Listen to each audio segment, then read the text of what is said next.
Hello and welcome to Hospitality Talks. Here is my co-host Abid Butt, and I'm absolutely delighted we are delighted to bring you another segment of Hospitality Talks. We have been traveling around the world, as I call it, with a digital carpet, if you will, and this time we landed in Europe, and we have some great guests this time. And I just want to share with you just some sentiment that we are starting to feel a little bit. There's some anxiety in the air, obviously, but also there's some feeling that things might be turning to the better. But I'll give it to my co-host now to introduce our panel. Go ahead, David. Thank you so much, Sam. Welcome, everybody. Welcome to Hospitality Talks. After nearly 8 weeks of complete shutdown, a lot of the countries around the world are starting to ease restrictions. Whilst we are far from ease of movement, there is a bit of sign of life at the end. There is a lot of concern on individuals, but the governments are starting to ease some of the restrictions. Also, I'm sure all of us have heard that there are several vaccines that are going under human trials. So hopefully one of these things would work where we can get to some confidence on consumers so that they will feel comfortable going out. Whether the governments ease restrictions or not, unless consumer feels confident, I think the challenge will continue to be there. Whilst this occurs, our industry on hospitality side, hotels and restaurants are starting to prepare to reopen. What new procedures will they put in place? How the new era would look like with social distancing, with face protections, all that has to be thought through. Our panel today has great insight and business interests throughout Europe. They would help us highlight trends as we start to reopen and move forward in our attempts to coexist with this virus, learn about it, and conduct business as we go. So let's get started. I will first bring on Christian. Christian Grage is Chief Executive Officer of Der Touristik Hotel. Christian, welcome to Hospitality Talks. Thank you very much, Abid. It's a pleasure to be with you. Well, thanks. Tell us a bit about, Christian, what the general feeling is like in Germany. We were just talking about it before we went on the air, that trying to get a tennis court is an issue. Well, yeah, I appreciate you putting my personal interest at the front. But actually, it is indeed, I think everyone is kind of relieved that things are moving forward, that there is a bit of a light at the end of the tunnel. It's probably a bit tricky to say it from my end because I always have a selfish reason representing business from a tour operator perspective as much as the CEO of the hotel division. But overall, people are very anxious to move forward. Yet it's amazing to see the kind of discipline you experience in Germany specifically about the matter and how to deal with aspects of social distancing and protecting your neighbor, so to say. Well, that is true. It's almost, I guess, at this stage of the game, it is almost a civic duty not only to protect yourself, but others. Whilst the rebellious in us comes out every so often, where breathing through a mask is not the most comfortable thing, but it behooves us to do whatever we can to reduce the spread of this virus. So let's talk a bit about your business. Now, you're in a very unique situation, Christian, because from a tour operator point of view and the hotels, you sort of control each of the touch points with the guests. So tell us what the status is. Most of our conversation is going to be moving forward, but let's get a gauge on how many hotels are still operating. What kind of comments have you heard from your guests? Yeah, I think Abid, much appreciate the, we are literally embracing nearly about 9 million travelers potentially that go through their touristic group from a tour operating point of view. We're looking at about 3,000 literally sales centers in Europe. And at the end of the day, about 20 united tour operations in Central Europe, Northern Europe.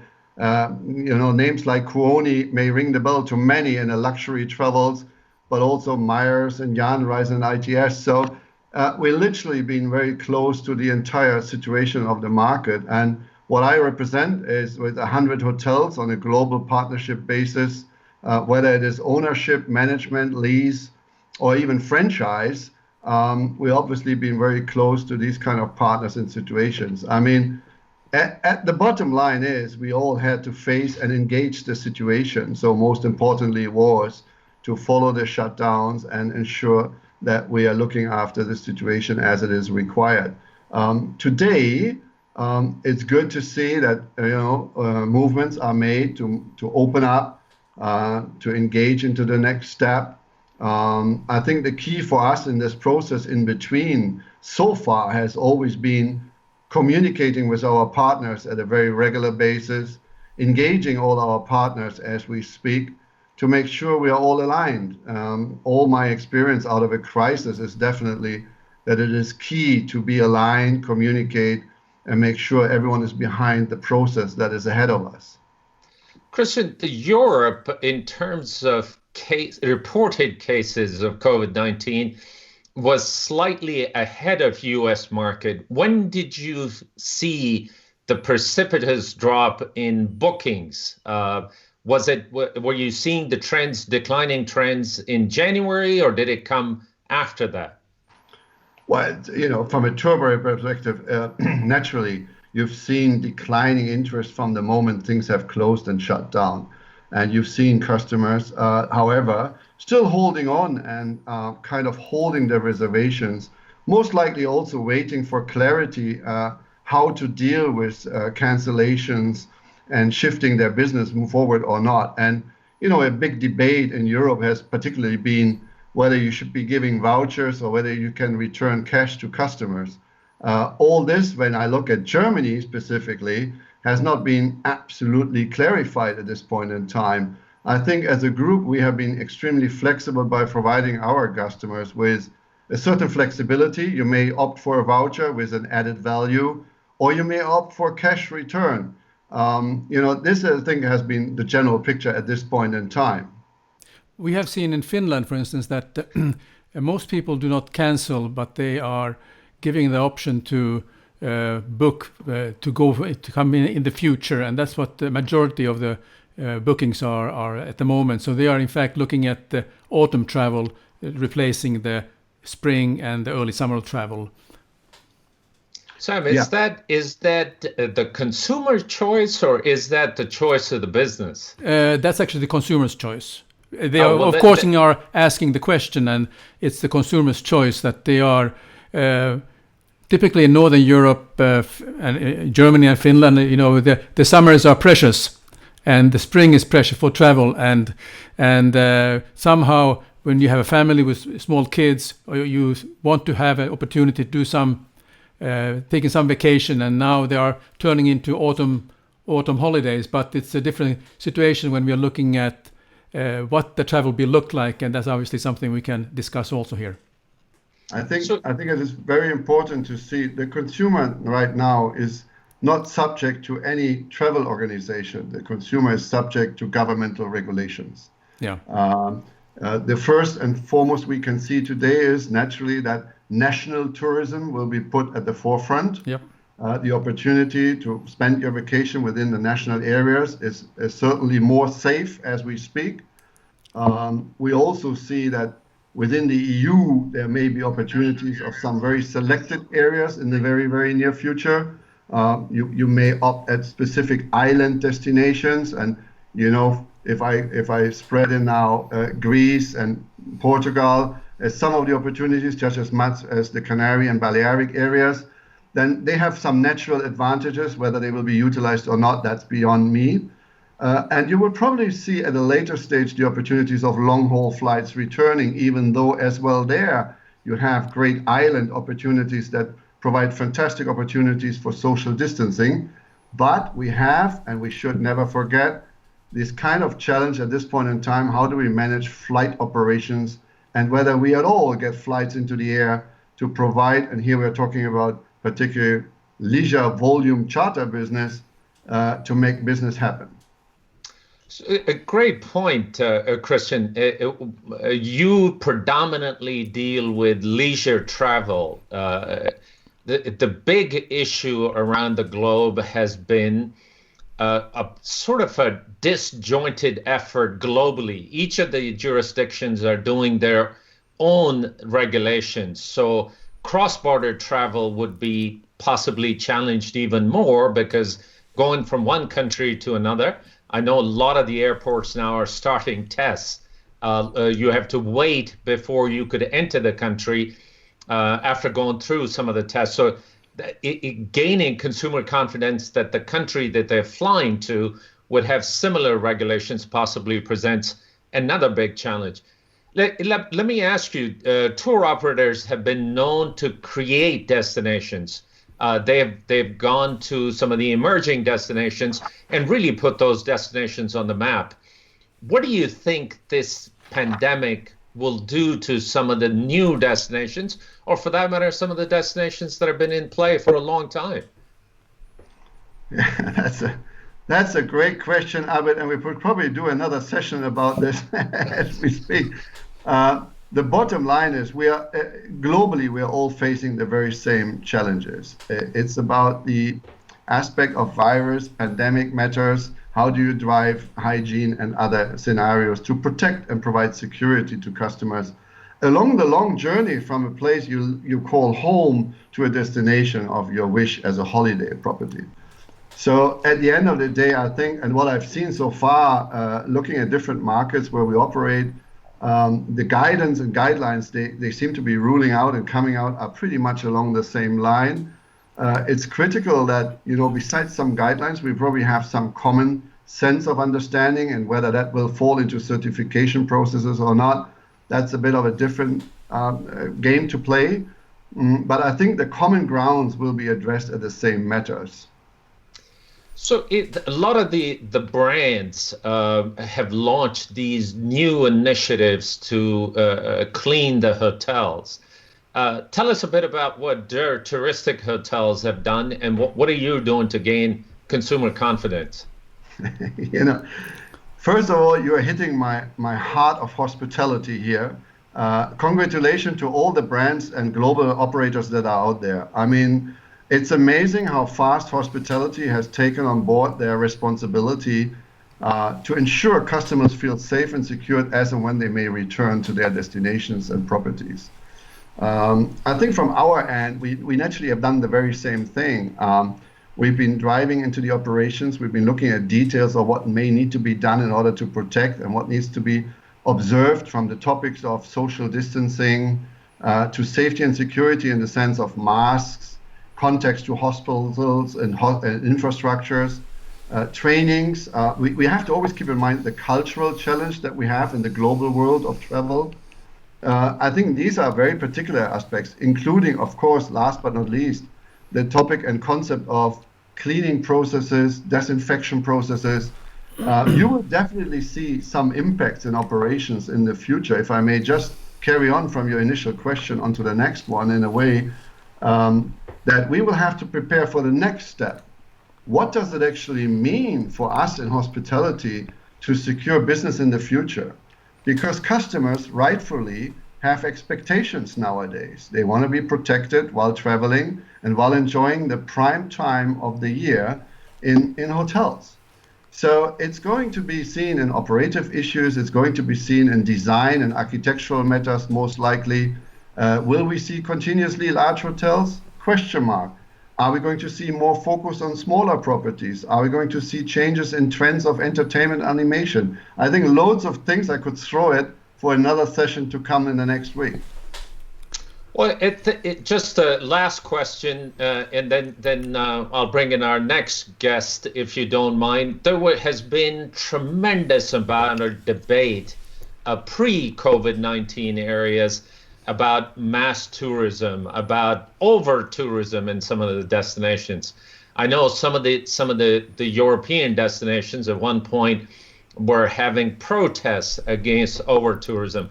What do you think this pandemic will do to address the mass tourism impact on our destinations?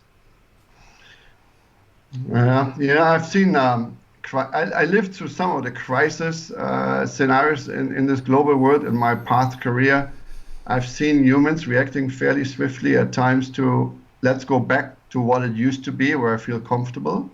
But overall, I would certainly say that the sustainable aspect in business will be growing faster and more strongly. The safety and security will yet again see another level of introduction.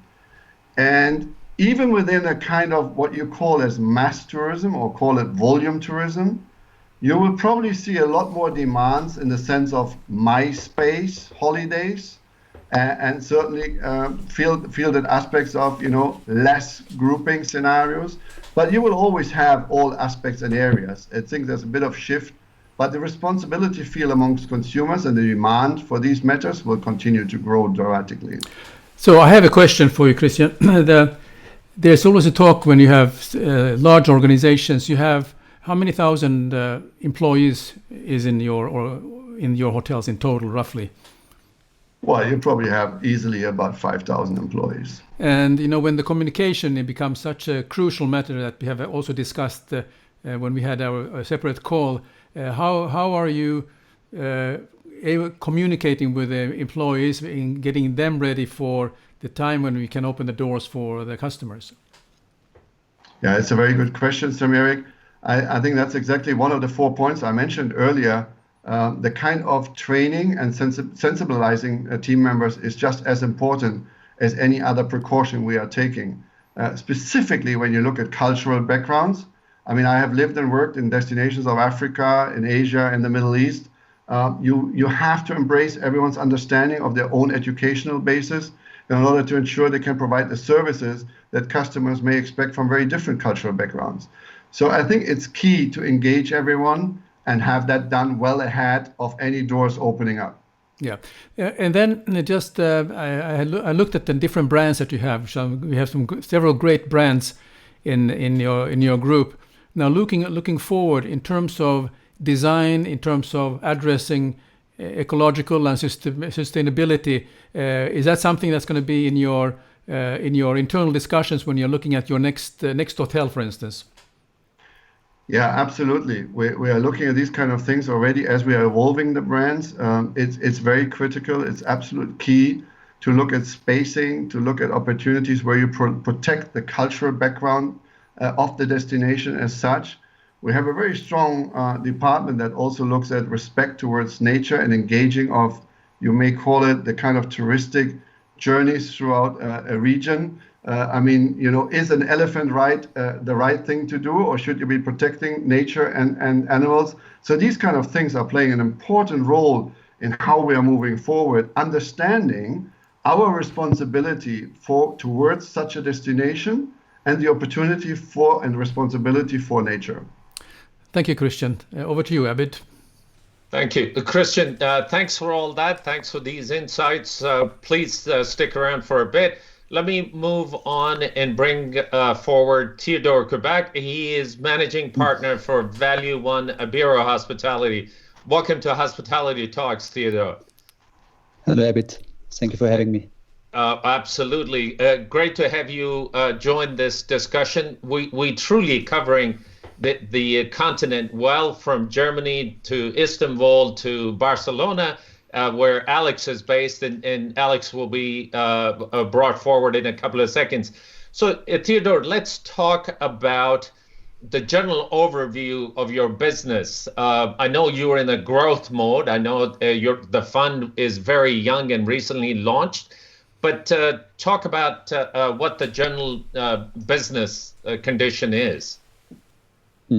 Well, let me try to attempt this from two angles. One is our own business, and then the second one is with my head of the founder of Hammer Europe, which is a non-profit association covering some 140,000 rooms of institutional and private investors throughout Europe. Now, with regards to our own business, we have established a fund which is focused on a product which has proven to be right now the probably most resilient one, because it's a lean product with very low cost. It's in the economy business. It is mid-market and long stay. And looking at what it has done in terms of bottom line as well as RevPAR, this type of product across Europe, almost across Europe, seems to be the most resilient. Having said this, everyone, I think, is suffering at this point in time to a different degree, but to a degree which is unprecedented. Thank you. It is very trying times, quite candidly. So that's a great segue into what the capital markets look like. Our industry is very capital intensive industry. I can tell you in US that the news about CMBS market is not the best. The big amounts have already gone to the servicing. But tell us, generally speaking, what the capital markets look like. Is there still liquidity there? Can people have access to the capital? There is certainly liquidity out there. There are well-capitalized hotel investors which do look for opportunities at this point in time, depending on the source of the capital. But of course, there's also other funds which are a little bit more hesitant at this point in time to see where the market is going to take us to. It will very much depend on factors, external factors, so to speak, as to vaccine. When will the vaccine be available? It will depend on as to when the borders are going to open, and of course on overall sentiment. Having said this, there is, having spoken to our investors, they want to stick with hotels. They feel that's a great asset class, but of course they want to see whether there is a change in cap rates similar to what we had seen in 2009, and how long this shift may take. So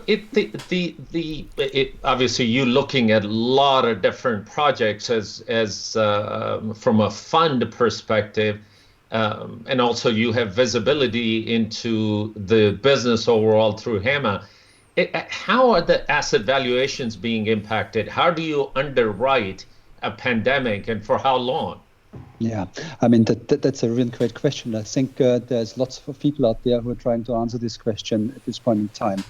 However, I think that will again depend on how soon we will find solutions to the existing problems, how much governments are willing to step in, and which kind of product you are looking at.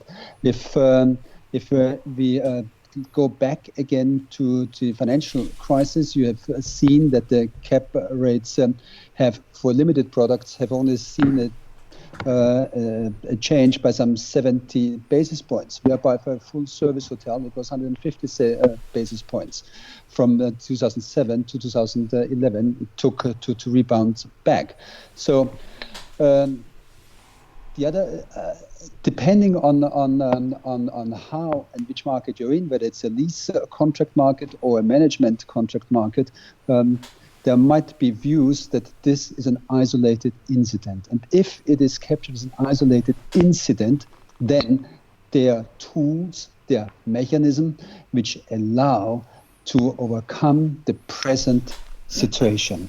However, if it for some reason drags on, then we may see not only valuation bodies looking at this very closely, but also banks going deeper into the valuations.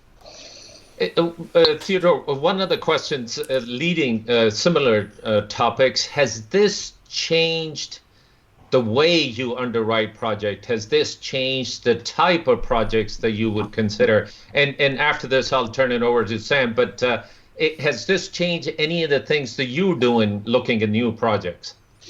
Well, but frankly, not us personally, other than And as we always thought, it is a good idea to look at those lean products which I've described at the beginning. However, what we certainly do look very closely at right now is on factors such as, if you're in a lease contract, what is the underwriting? Are they as bullish, these underwritings, as they had been prior to COVID-19? What are the contractual terms? Is the real, how should I put it, symmetrical and an alignment of risks? Are all parties in the same boat? Do they all have the same interests, or is it a pure tenant or investor's story? So I think we'll be seeing lots of changes in terms of contractual behavior. There might be new thoughts which exactly create a new alignment, and this is what we are looking at as well. Terrific. Sam? Yes, Theodor, thank you very much for sharing your insight on this. If you put looking at through a lens of possibility, what would be some areas or destinations that you would be looking at down the road? I think Christian pointed something out before, which I found quite interesting. And you asked that companies like him actually create new destinations. I feel, and looking at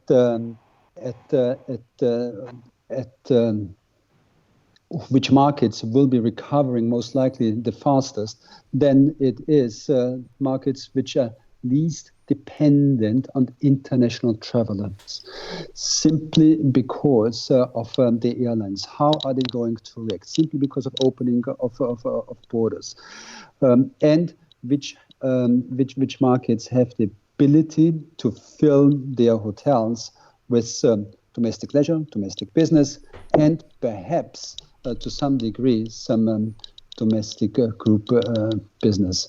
And I've spoken to some colleagues just yesterday, and from outside of Germany, and they said, "You Germans, how do you do that?" Again, you seem to be leading this pandemic in terms of medical efficiency, and as such, also there's quite some interest in the German market from an investment perspective. Thank you, Abid. So, and I'll come back to you in a bit, but a last question. Any new initiatives that you are thinking about, either as we are in the midst of this pandemic or post-pandemic area? Well, these initiatives are exactly as I had pointed out, very much driven to bring about changes to an industry which has been working pretty much the same for the last 10, 20, 30 decades, even for a century to some extent. If we do not start thinking about new initiatives, new thoughts, new ideas, new ways of conducting business, then we will never get into the discussion. Yes, these decisions might be hard to take, but think of the crisis which we had 2007, 2008 in the banking sector, where all these new reforms in the banking sector have been carried out.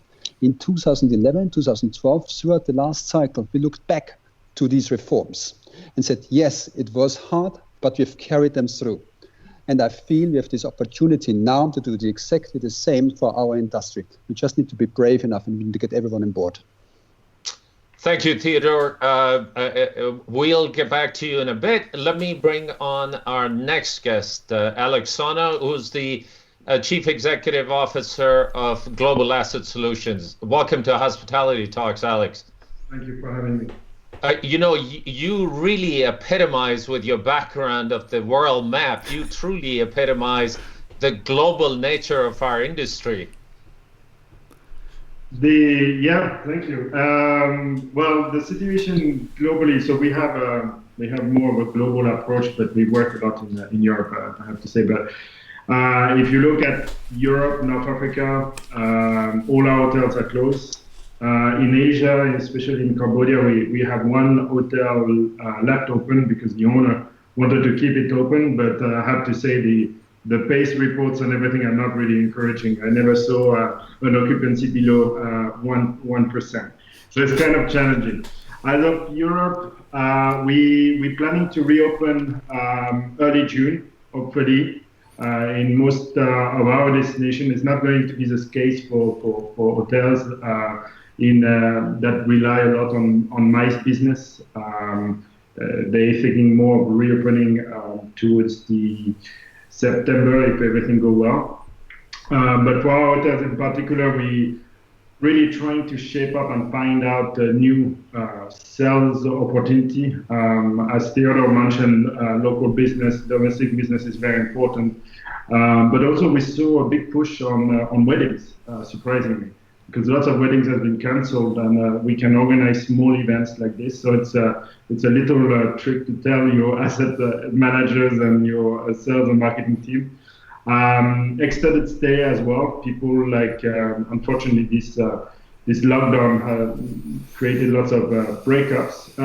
So extended stay, day office. So there is lots of different new approach in sales and marketing that we're taking. And obviously, as everybody mentioned, housekeeping, the certification of most of our hotels is a must because it's a reputational risk here. So.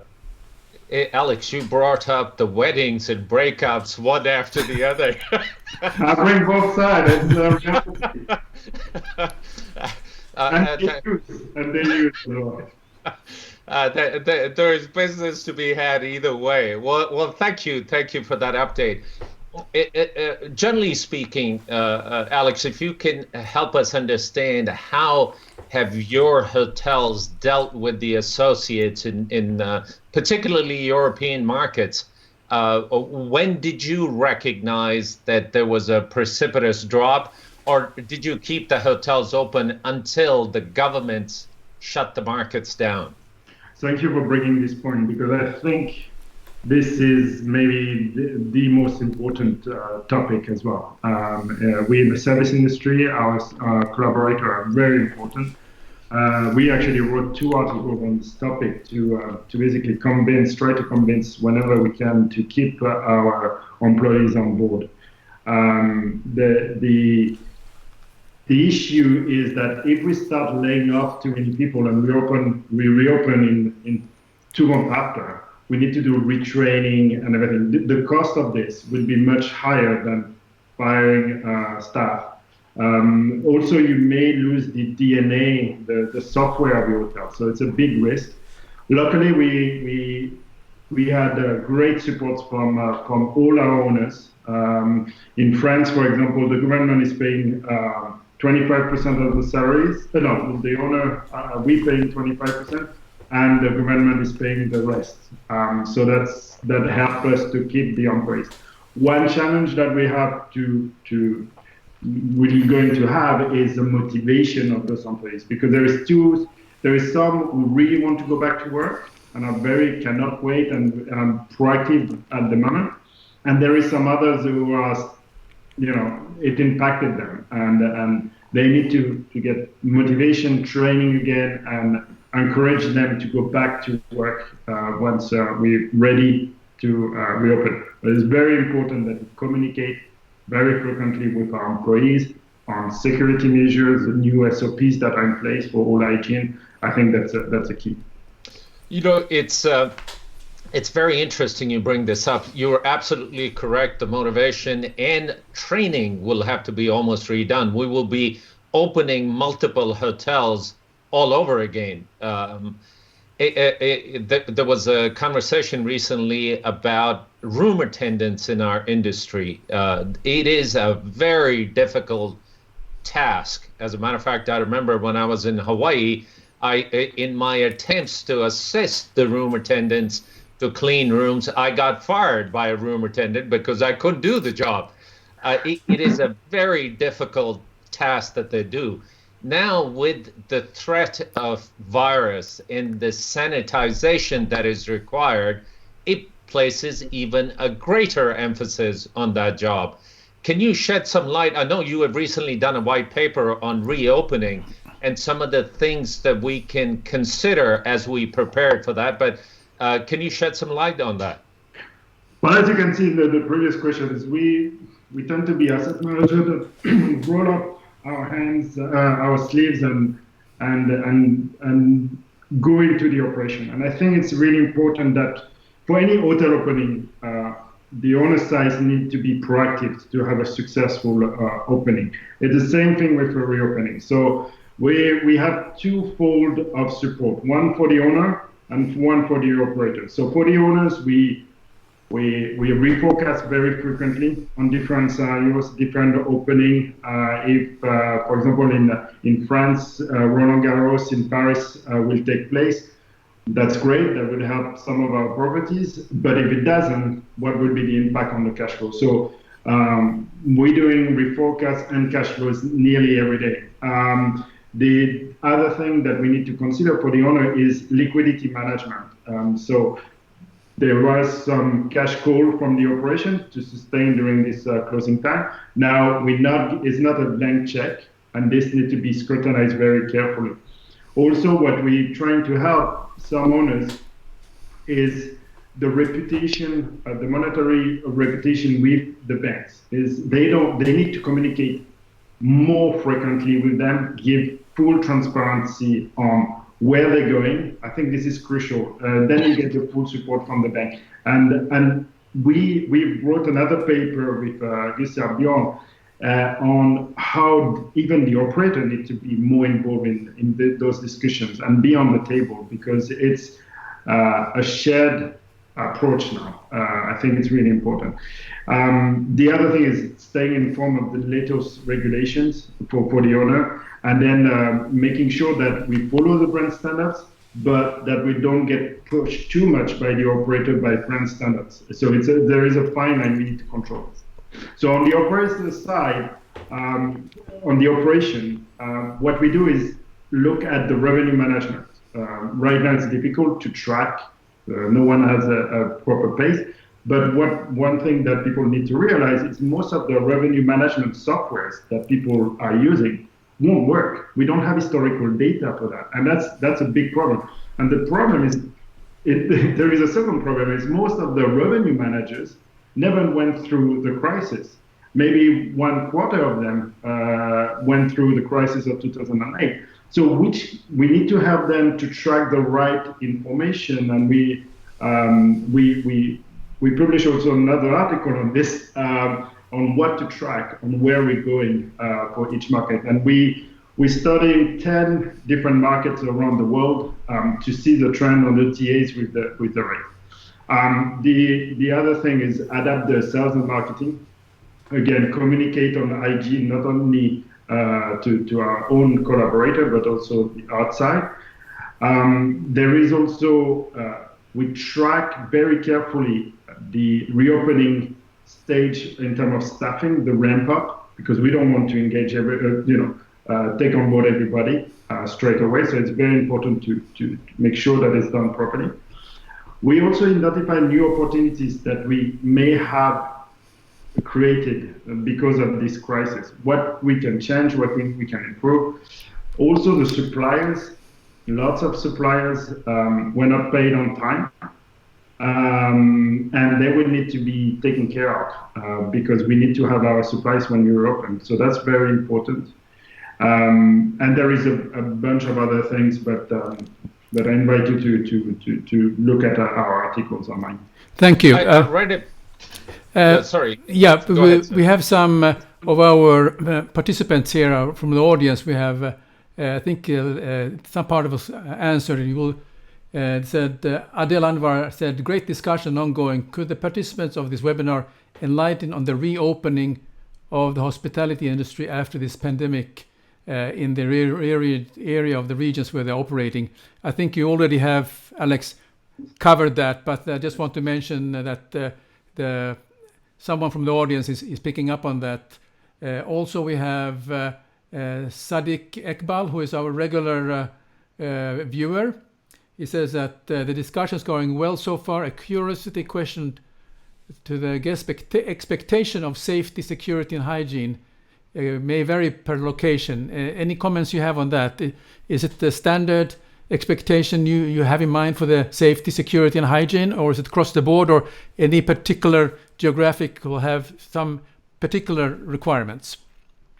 I think it's well, we have to apply what the government are telling us locally, but it's not going to be enough. We're going to use our, as we have hotels in Asia, what they're going through right now, it's our future. So we're going to apply the same things for Europe and have a high level. Yes, you will have measure to get the temperature of your guests when you come in, and the social distancing and all this, but you need to go further than this, and again, communicate with this. Accor took a lead on this with teaming up with Veritas to have certificate for each hotels before the reopening. If you take the example of Peninsula in Paris, over there they nominated the COVID health hygiene manager, so who's going to check throughout the hotel, and it will reassure the customers that come from overseas, that's for sure. Very good. Abid? Thank you. Alex, have you seen any business trends for the future, of course? A lot of the bookings that are, I guess, showing up on the hotels, they are somewhat speculative based on whether the market opens up and how the consumer feels. But can you share some of the trends? Which markets might be more buoyant than the other? What business segments might be coming up faster than the other? What classification of the hotel would be better preferred? Right. I think it's a very important question, and that's one thing that we're working on, especially with the luxury segment, because a typical hotel, a palace in Paris, rely on 75% from overseas travel.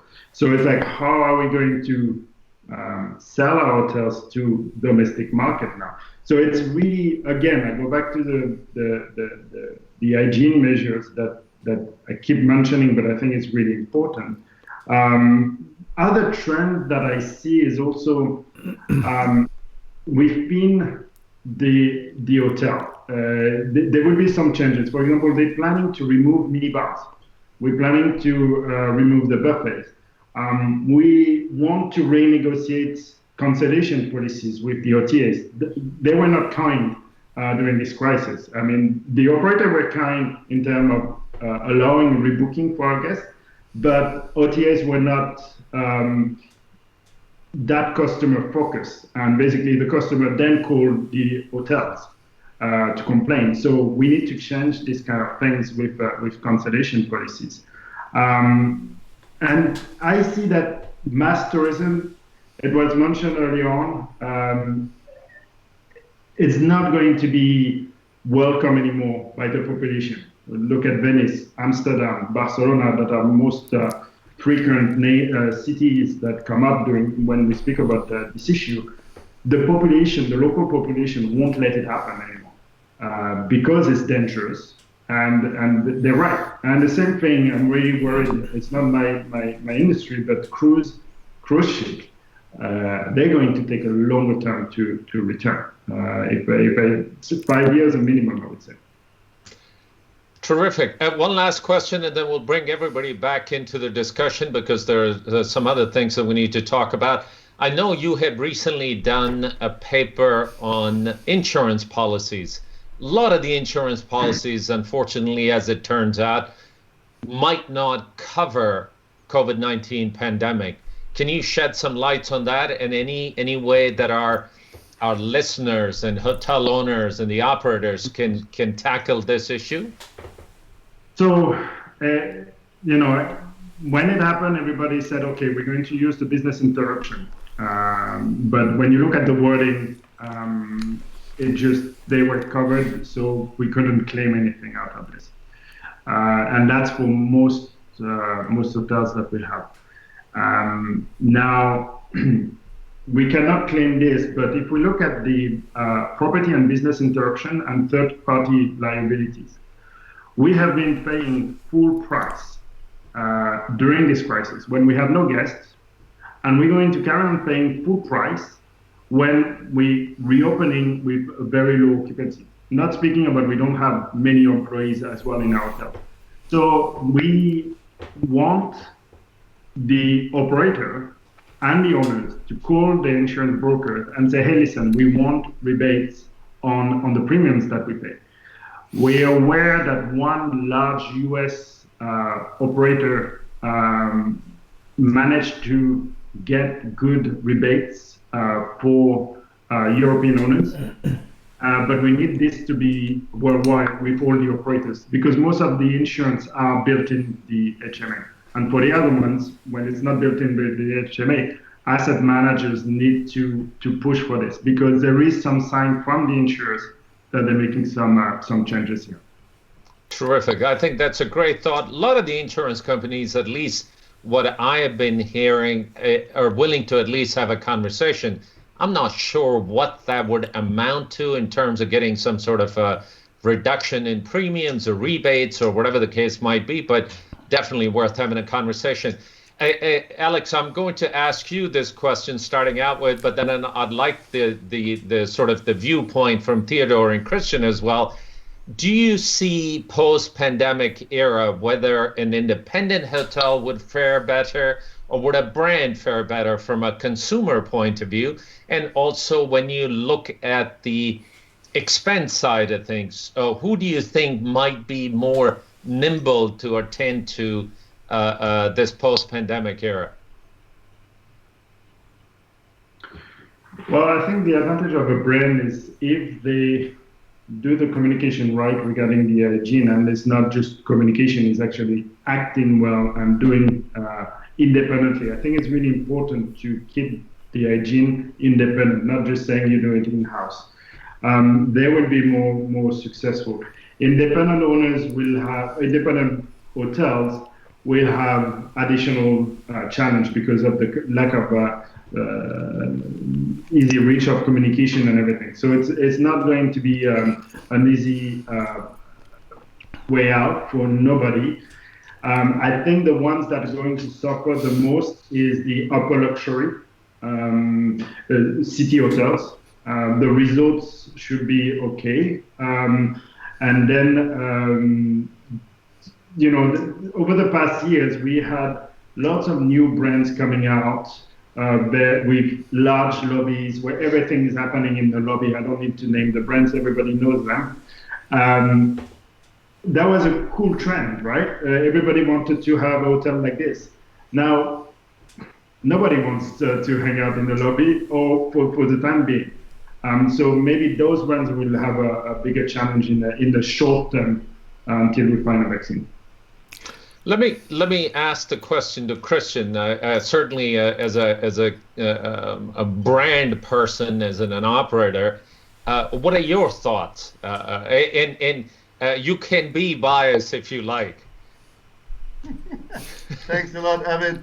I'm happy to say I worked under both circumstances or environments, if you like. I would be very bold now by simply saying the difference is made by individuals. We have individual people serving the industry. We put different individuals in management and responsibilities at higher level for strategies. You may have some restrictions at times in global corporate organizations. And I must say, I've been truly inspired by many individual owners who've been doing tremendous things. At some point, I do believe, and this is to the audience, I do believe that individual owners are pushing the hospitality a little bit more than some of the corporate in this global world. But at the end of the day, it's the difference are made by individuals. And this is what we are all about, hospitality. Passion, winning attitude. Let's just make sure we gain and keep these talents, and we'll drive it. Is that an answer? Well, I think that was a politically correct answer, Christian. If hospitality doesn't work out, you can certainly run for the office. It tells you one thing, Abid. I have too much to do with government at the moment. We have a comment here from the audience, Tiago da Cunha, if I pronounce correctly. Hotel marketing departments have to probably innovate their creative juices now more than ever. What do you say about that, Christian? About the hotel marketing departments will have to probably innovate more than ever and get the creative juices for this coming seasons.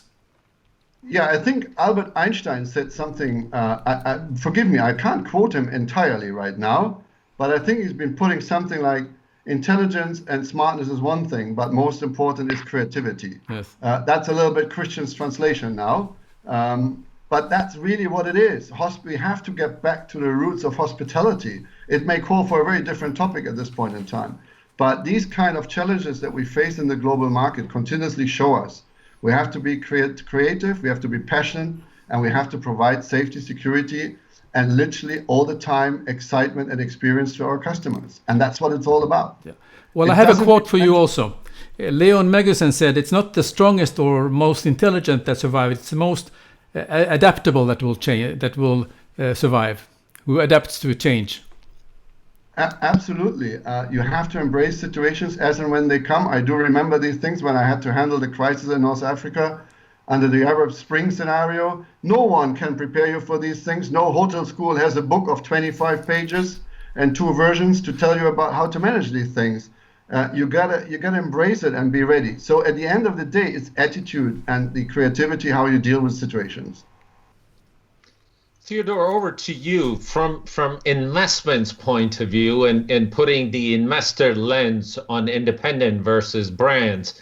Do you think one fares better than the other? Depending on which market segment you're in, depends which market you're in. I believe that the brands still do have relevance. However, we need to be very careful not to lose this relevance. Their strong point has been their communication, their marketing communication, and their reservation source pool. However, having said this, I think we need to look out for the clients who have become a new breed. They are looking, what Christian and Alex have mentioned, for a new kind of experience, which is very much now also attached and linked to hygiene, to safety and security. And most probably, if I want to stay in Germany, then I do not necessarily need an international brand. But I look at my social media platform. I look at the communication which is out there, which allows me to look and track what other travelers have experienced, and then make my decision. And technology as such will play a major role to get back this confidence. Having said it, we need to be also careful and always be in line with GDPR. Technology is a means. People are the provider of the hospitality. So as long as we keep this balance between these two, I think we can be successful. And to the Christian's point, I would think that an independent probably does this better than and more authentic than any policy and procedure of one of the big players. Talking about technology, do you see any new disruptors entering the market? And Theodor, I'll let you start that. And how do you see that the business acquisition process post-pandemic area? How do we get the reservations for our hotels? Do you see that change in any way? Well, there's different disruptors, so to speak. A decade ago, it was the OTAs, whom you called the disruptors. Then it was Airbnb, and now there's similar brands on the horizon. I feel there is a paradigm shift again right now, where people and companies and enterprises or hotels with technology, which apply technology at its best, will have the edge, will simply address the customer's need better than any other one. Who these are, time will tell. But if you have an opportunity, there is a futurist institute, which is called the Fraunhofer Institute in Germany, which has just issued a great paper on the resilient hotel of the future, and that takes all of this into consideration. It's a 50-page documentation, and I can only recommend to read that. Oh, terrific.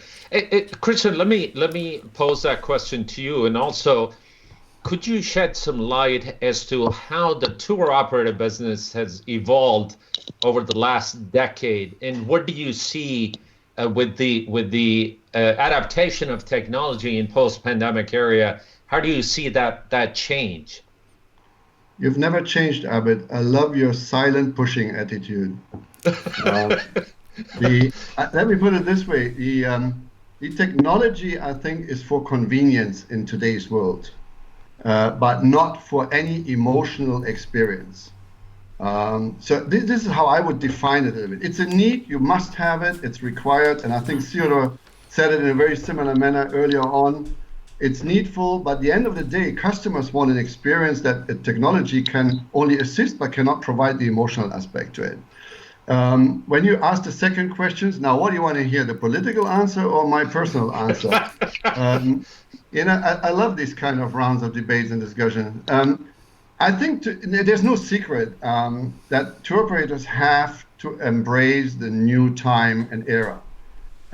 They've been big organizations across the board. I'm not a classical touristic person. I am a hotelier by heart.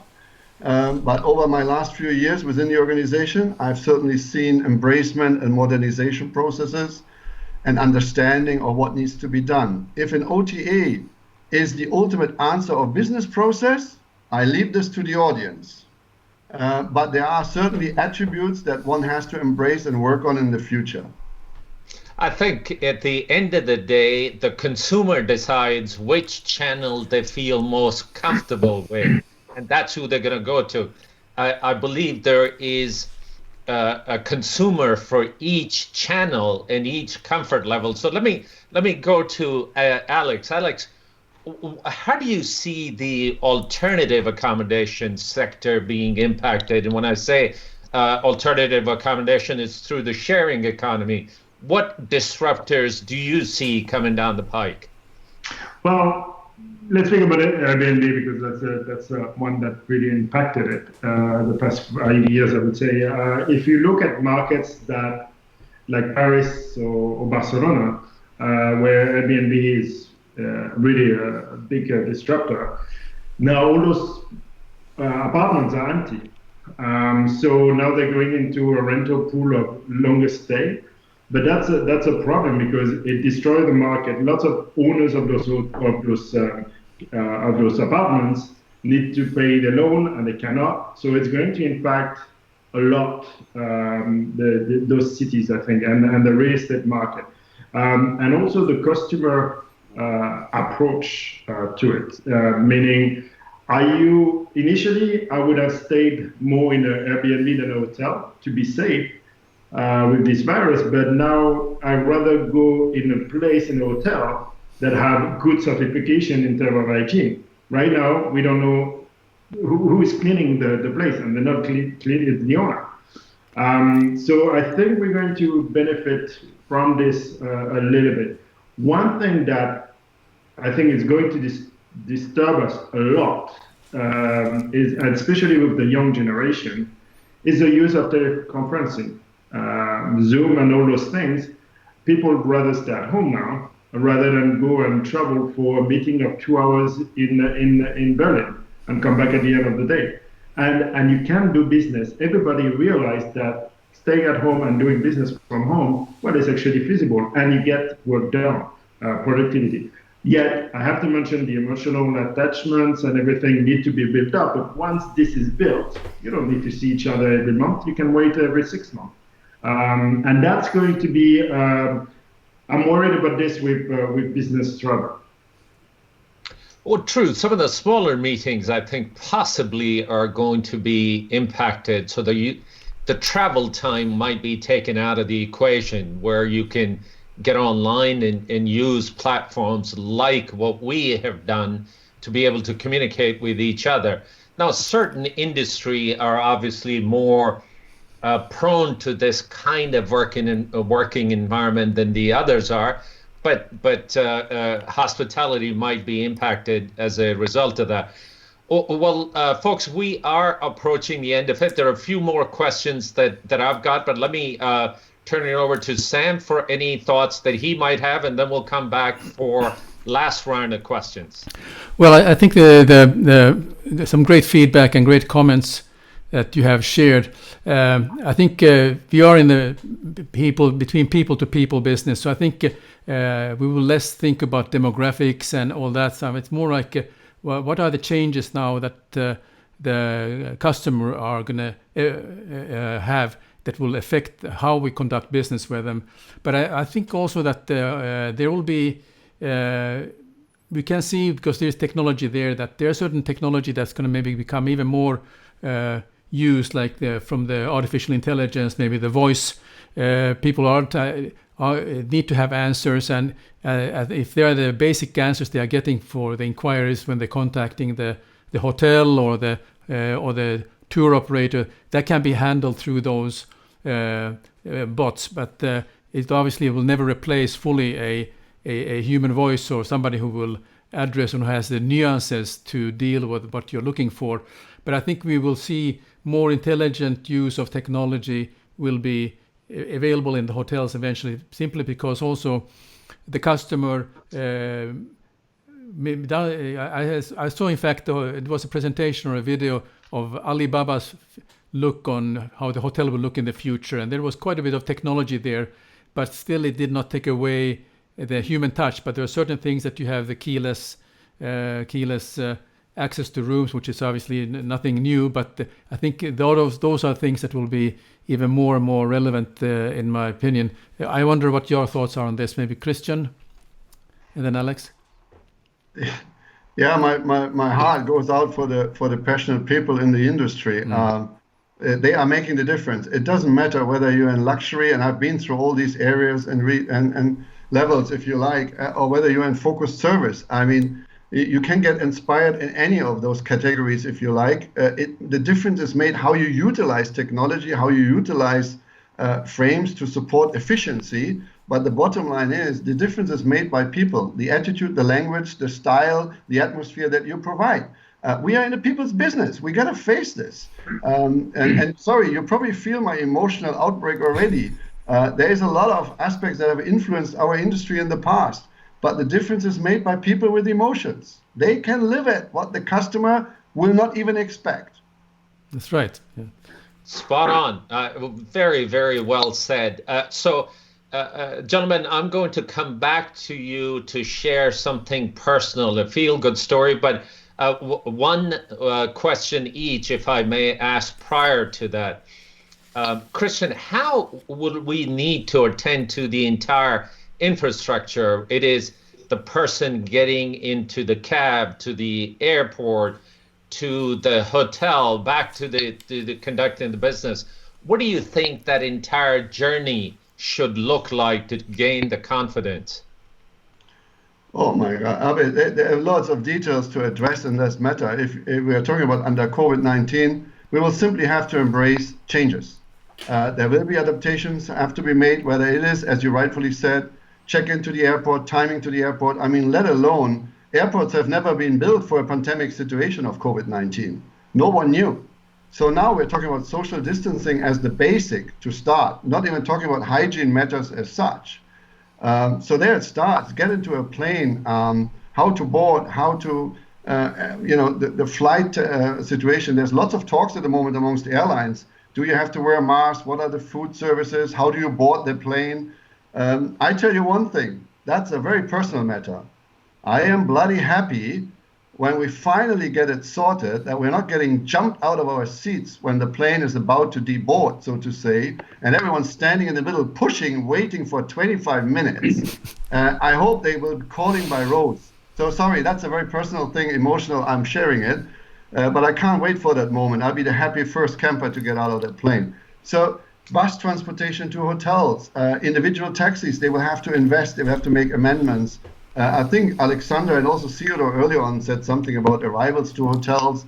There is a whole line of chain that need adaptation. We'll have to really carefully go through it. I don't think we have all the answers today. Again, we learn from doing. We all continue to learn as we deal with this pandemic. Alex, can you share one possible takeaway from all the work that you have done dealing with the owners and in the papers that you have recently released on what can we all do to prepare for the reopening? I think we shouldn't forget, and I always say this to my team, is we're in the service industry. So we need to collaborate, whether it's with with the team on site, and we need to collaborate with all the stakeholders and provide the right communication at the right time. We all discovering, like the scientists, they're all finding new things, and things that we said that was right 2 weeks ago, they're not right anymore today.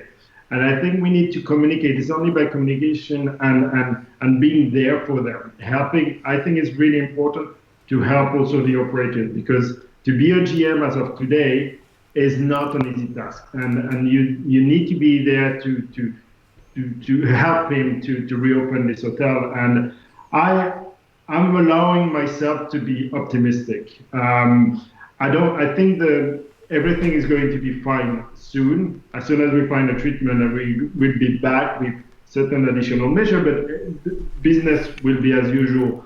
Maybe not next year, but the following year. I couldn't agree with you more. I think that the tourism and travel industry will come back. In my personal bias is it'll come back with vengeance, because there will be some pent-up demand. Unfortunately, it's a bit of an unknown on the timing, but hopefully we'll get there sooner than later. Theodor, any advice for the investors that are possibly looking to put their capital stack together? Yeah, I think once again, all of us who are out there to put money to the industry, our industries, it is one which has been growing exponentially over the last few years. And considering the new markets, developing markets, there's still so much potential out there which is not satisfied yet. So having said this, I think there will be more capital, there will be investments. However, we need to be more mature. We should just not fulfill the needs of the moment, but look forward in terms of getting everyone aligned. Having said this, this is not only a contract and a financial matter. This is very much also a product matter. Products, as Christian and Alex have pointed out, may not be the same anymore. They may change because of less conference demand, or different conference demand, because of less of a different demand by the traveler. Think of the concept that the modern traveler might be some kind of modern nomad, corporate nomad, who does not need an office anymore, who doesn't go a home away from home, but may travel to a home instead of home. So that implies the hotel has an opportunity to also act as an office, to also be a retail place, and therefore generate additional revenues. There is a number of opportunities. I feel, yes, we're suffering, but if we all stick our heads together, if we align our interests, developers, operators, and owners, investors, we can come out and look back to this to 2020, saying that this is the best time we've ever had. Fabulous. Oh, well, look, you are correct. There are lots of changes that will come about, not only in the hotel industry. Office buildings are going to go through the changes.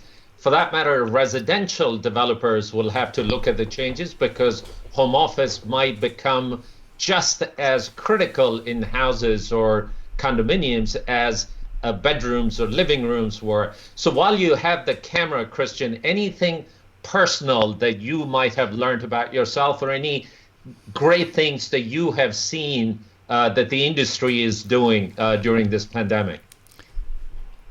Well, I think at the end of the day, it's always that you work on yourself to continue to communicate and embrace opinions from people that need to help you. But bottom line is, when this happened, I was probably the least who had any knowledge about it. So you need to have experts around you, need to understand situations and put them together, channel them strategically in order to find a way forward and out. That's what I would simply say as the situation is. Thank you for that. Alex, over to you. Anything personal that you can share? Any things that you might have seen industry doing that are truly speak to the hospitality? The best example is one of our hotels was located next to a hospital, and even the hotel was closed, we reopened the kitchens, and we start with 60 meals a day. That's not a lot, but for reanimation staff or ER staff members, and then by I think we're doing like 300 to 600 meals now, and it's all voluntary. And this is a fantastic job that the teams have done, and I'm very proud of this. And another thing is with Accor, they open also some hotels for people who had problems staying at home, domestic violence and other reasons, and also hospital staff. So the industry responded, and again, it's all about service, and this will not be forgotten. Thank you. And for our listeners and for all of you, please share these stories with #Hospitality Heroes. We launched that initiative a couple of weeks ago, so I would greatly appreciate if you share these kinds of stories, because the industry is going through some very, very, very tough times, and we need stories like this that are uplifting. Last but certainly not least, Theodor, anything you would like to share? I'm very much in the sentiment with all with Christian and Alex. I think there's some great initiatives which have come out of it. What I'm most excited about is that we have realized that we are all of, it's a cliche, but we are all in this together. We have really come together as an industry. We have realized that we need each other, and only together we can move forward. And probably that's the biggest takeaway from the last 2 months I've had. Thank you, Theodor. Before I turn it back to my co-host to close, thanks to our speakers for joining us. It was very insightful discussion. As a matter of fact, the things that we talked about and changes that might come about as a result of COVID-19, Hospitality Talks is spending the entire next week talking about design trends in lodging, particularly in light of COVID-19. So I hope that all of our listeners would join us. Thank you to our listeners. Thank you for participating and following our sessions. Over to you, Sam. Well, you stole my line, Abid. So no, just kidding. I just want to thank everyone for joining this. And one thing which probably we'll need to address in the future, because there are things that we didn't touch today, because we are in the industry where in the people business, where the associates, the staff are the key for the success of the whole. They are the hotel. They are the one who are creating the soul and the spirit under the leadership of general managers. And that is how to deal with some sort of a mental health of the employees now who has been not had a chance to do what they do best in looking after guests. So I think that will have to leave for another segment, but I think that's a very valid thing to think about, how we can empower and how we look after the employees when they come back on their way back to work again. So superb. Thank you very much. And as Abid mentioned, we have some great segments coming up here next week. And for all the YouTube viewers, if you like these hospitality talks, give us a thumbs up, press that subscribe button, and more importantly, press that notification button bell, and then you will get notified for our next segment. And for the LinkedIn viewers, I'd like to especially recognize we had Sadiq Ekbal gave some nice comments. Adel Anwar was here. And then maybe Theodor, Olayiwola Lay Matthew said, thanks, Theodor, for the investor insights you shared. So she was very, very pleased about that. my good friend Paul Steen in the United States. Thanks very much, Paul, for joining. We had Thiago da Cunha. Apologize, maybe my pronunciation is not so good, but thank you very much for joining, and thank you very much all of you. And with this, we will close this with a departure song here.